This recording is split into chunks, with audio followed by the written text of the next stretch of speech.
बाबा ने कहा, अमृतराय नाम के जो संत थे, महाराज परेशान मत हो, परेशान होने की बात नहीं है, ये प्रारब्ध है,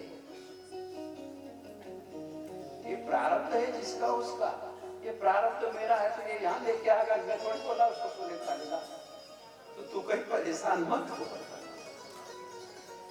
तो आजकल हम एक के दूसरे देख के परेशान होते हैं, तो परेशान मत हो, परेशान नहीं होना है।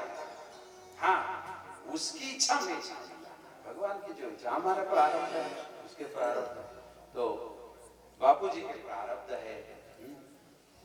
और अच्छे तो राम भक्ति जहां सुर सही धारा, सर सही ब्रह्म विचार, तो जहां राम की भक्ति होगी, जहां राम की धारा बहेगी, वहां पर ब्रह्म प्रकट होगा, ब्रह्म के विचार प्रकट होंगे, सरस्वती गंगा प्रकट हो जाएगी।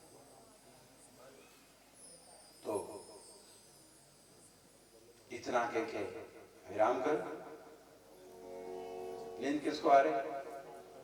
बंबई वाले अरे वो थके हुए नहीं आ रहा। अब वो 2 साल हो गए ना, 2 साल के भक्ति हो गई। हाँ, आप अनुभव करें मेरे भाई बहन, मैं जो भी बात कह रहा हूं आपको कुछ अनुभव कह रहा हूं जीवन के उसमें। हाँ।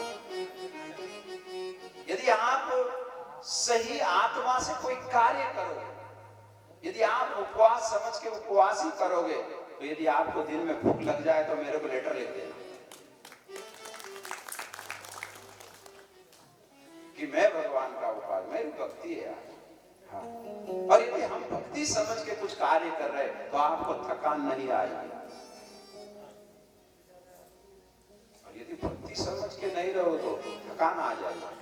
ये अनुभव की बात। मैं जब किसी लोगों से बोलता हूँ ना, ज्यादातर बोलूं तो मेरे को थकान आ जाती है, लेकिन मैं सत्संग में बोलूं तो मेरे को थकान नहीं आती। हाँ?